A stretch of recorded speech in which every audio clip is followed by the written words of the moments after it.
Hi everyone! Today I want to show you a fun new stamp set from the holiday catalog called Cheery Chirps. I love birds, so this set is perfect for me, and I thought it would look really pretty watercolored, which is my favorite way to color stamps actually, I think, lately anyway. It always changes. So I thought I would show some cards that I made with the Cheery Chirps stamp set. It's a pretty simple stamp set. It just has 3 stamps, but they're really cute. I think they're drawn in just a really fun little manner. They're really sweet looking faces on the birds. And I don't think it's necessarily Christmas, or I don't think it's any particular season whatsoever actually. I think you can use this a lot. So it's a fun stamp set to add to your collection. I made this little bird here.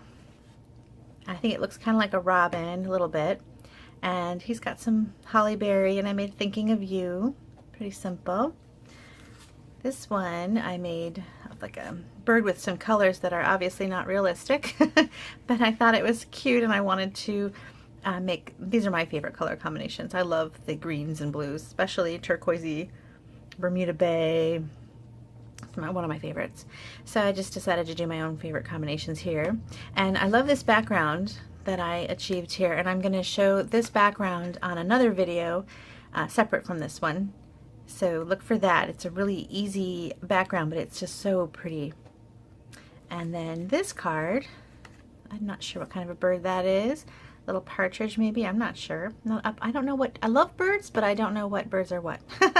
So this is a really cute little bird.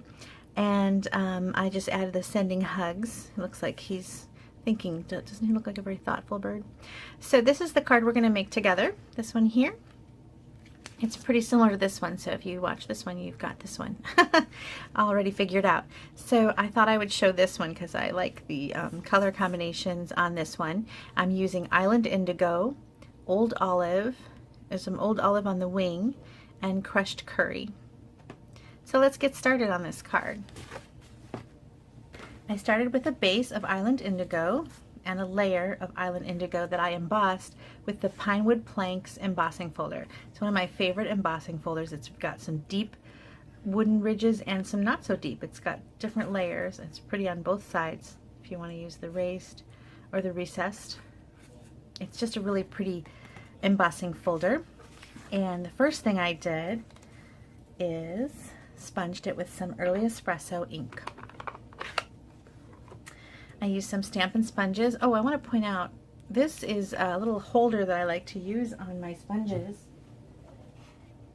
And I made it with the new tab punch. You can kind of see that punch. It's a fun little punch to have. And anyway, all I did was I punched it out and then I folded it or stapled it. So I have a little place to hold it, and I use the color. I have a sponge for every color. And that way I know what color this particular sponge has on it. So I just kind of went through and sponge. I think sponging really brings out the texture in this Pinewood Planks die. You can really see those recessed areas.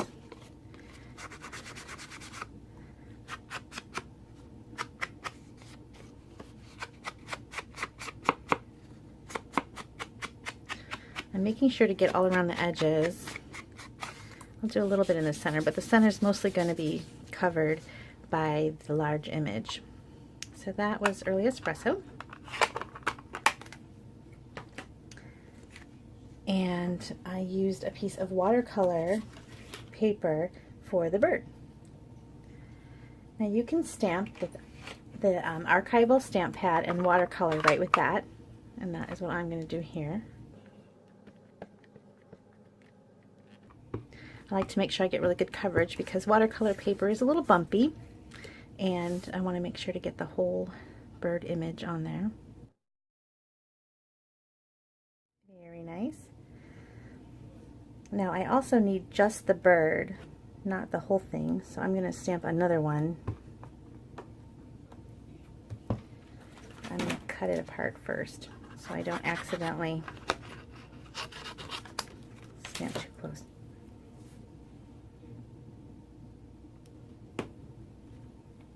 There, make sure I got the whole bird. I don't really need any of these leaves.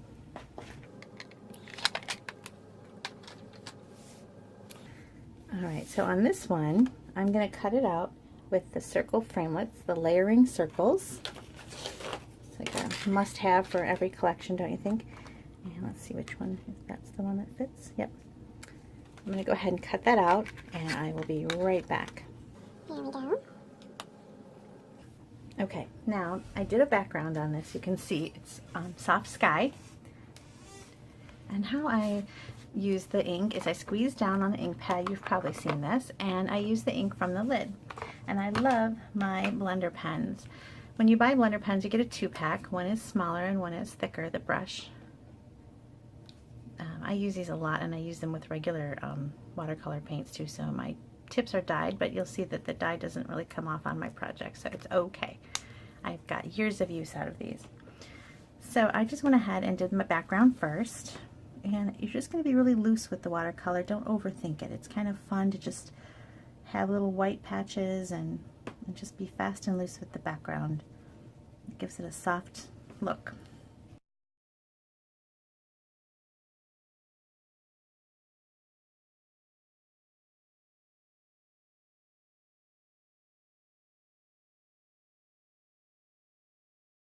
Okay, there I did my background. I'm going to add a little bit more here. So you see I did it just really fast and loose. I mean, I sped it up so you didn't have to watch it, so it's not quite as fast as what you saw, but it still was pretty fast. And I think I got a nice coverage on that, so I'm going to leave that aside. And I'm going to work on the main bird. And when I use different colors in between, I kind of just go like this to make sure I've gotten all the soft sky off my brush and it looks clear. And then I'm going to go ahead and go on to the next color. Now I wanted to use crushed curry. It's a really pretty yellow for the body of the bird.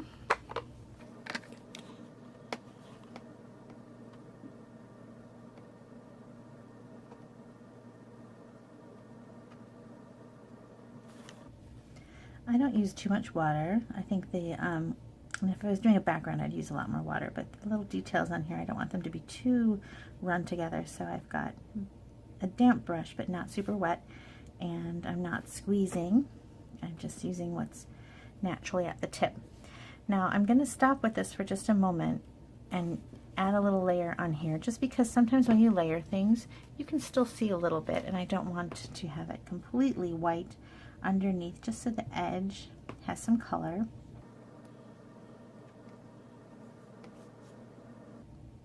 Okay, and I didn't use a lot of water on here, so it's pretty dry, and I'm going to be able to add another layer of color which will show up nicely. I like to do the base of the bird's tummy and give that a little more color, and maybe the top of his head.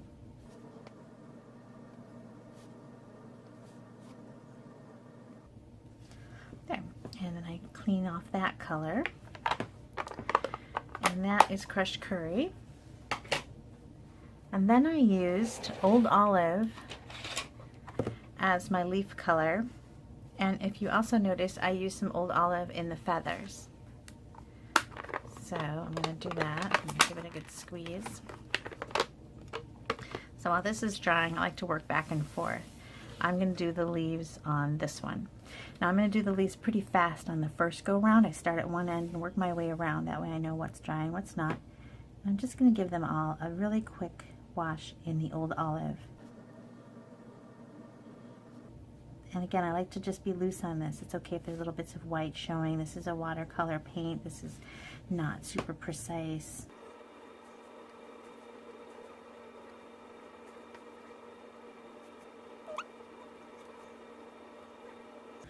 Okay, and now I'm going to go back over another time, starting over here where it's probably mostly dry, and I'm just going to add a little bit of a darker shade, like maybe to the vein in the center, or where it connects to the leaf. And because I'm layering on top, it'll appear a little bit darker.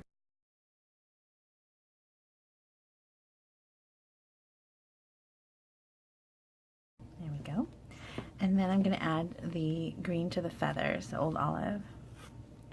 Now I don't have to do two-toned feathers, but I thought it was kind of fun, and I don't know why I wanted to do it. This is a fanciful bird. It's not a real a real bird. These are colors not found on a natural bird probably, but they're my favorite, and that's what's important. You're just kind of creating what you like. Okay, and that's it for Old Olive. And then I'm going to go ahead and clean my brush like this. And then my next color is the Island Indigo. So I'm going to just give it a squeeze. Now, this is drying still just a tad, and I'm going to go ahead and line the back of the bird. And it's not a big deal on this one because it's just barely showing, so I'm not going to add the multi-layer color and all of that sort of thing. It's just... Do you know what I just noticed? I made this bird perfect and this bird fast, and I made the leaves, the feathers on this bird with the Old Olive, and this one I didn't. I'm going to start a new bird, and I will fast forward. So this bird is quite pretty, isn't it? I made it all nice. And this one I made the crushed curry nice, and then I just ruined it with my Bermuda Bay. So I'm going to make a new bird. Pause. Okay, and I'm back. I made another stamped one and got rid of my old one. So here I'm going to put, I was starting to put all the detail on this bird and making him all perfect instead of this one. So I stamped him again. Maybe I'll use this bird on something else. And I've gone back to painting him, and I was doing the crushed curry tummy. I'm going to add a little more here to give him a darker underbelly. So I guess that's the reality of filming. Sometimes we make errors, and I thought, oh, do I restart the entire video? What do I do? Oh my goodness. So this is hopefully okay. So there's the crushed curry layer. I'm going to add just a tiny bit of blue to the back of this one so that it doesn't show through. There. So he's done. I'm going to cut him out. Oh, for the beak. The beak is so tiny that rather than try to use the, I mean, you can. This thing is amazing, the detail. Look at, you can do the tiniest little lines. But rather than do that, I'm going to use a marker because it's simple. And I have them right here. So I'm going to just use a marker. I used Calypso Coral on this tiny little beak. There we go. And then it's got this little tiny cheek, and I went ahead and added a little Calypso Coral to his little cheek. That little dot there. So sweet. Okay, so my bird is done, and I'm going to cut it out with my paper snips, and I will fast forward that so you don't have to watch me cutting out the bird. There we go. Okay, so he's going to layer directly on top, and I used some dimensionals for that. And you might not be aware, but Stampin' Up! Has 2 different size dimensionals right now. They've got the standard ones that you're used to, which I used on the main part of the body, but they also came out with some mini stamping dimensionals. They're totally cute. They're smaller. It'll fit right on that head. I don't have to cut it or anything. And then I'm going to put another one kind of near the tail. And it's just a cute little dimensional. I'm so glad that they added that to the product line. So fun. And I'm going to peel that off. And I'm going to just stick it right down there. Alright, so the little birdie is done. And now I'm going to mount him onto a doily. I love the little doilies that we sell. So pretty. And this is the perfect size. Don't you think that's so sweet? And then for the background of this, we're going to go ahead and use some linen thread. I love the linen thread as well. It's another one of my favorites. But I need to make this little tag. Now that tag is from a set called Sunshine Sayings.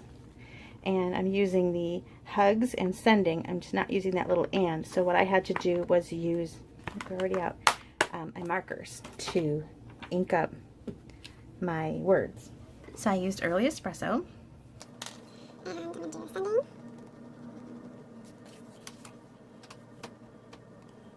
Hugs.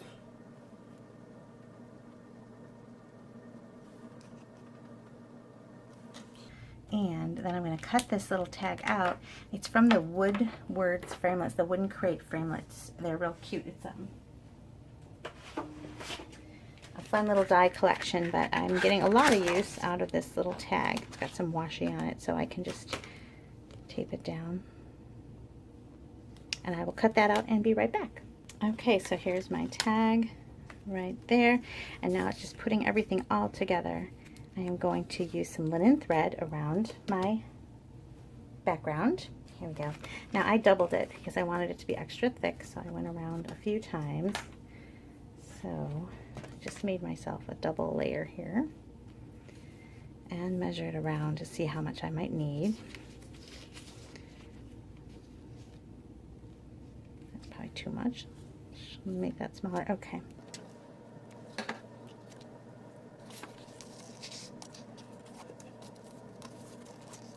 And then I put my tag through.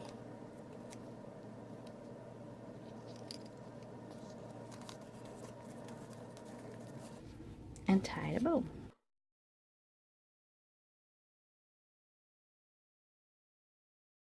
There we go. And I like to add a little glue dot behind just so that it doesn't go flopping all over the place.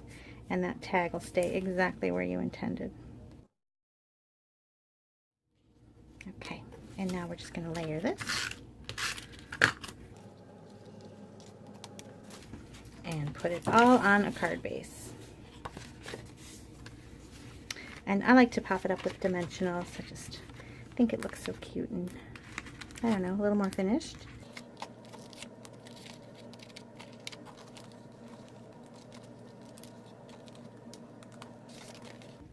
And there you have it. There is the Cheery Chirps watercolor card. So cute. And here's another Cheery Chirps bird. Don't forget to come back and look for the video on this background technique. And then here's another one. So I hope that you enjoyed it. I hope you'll watch some more videos and subscribe to my channel. And you can shop for Stampin' Up! Products at my blog, www.bethspapercuts.com. Thanks so much. Bye-bye.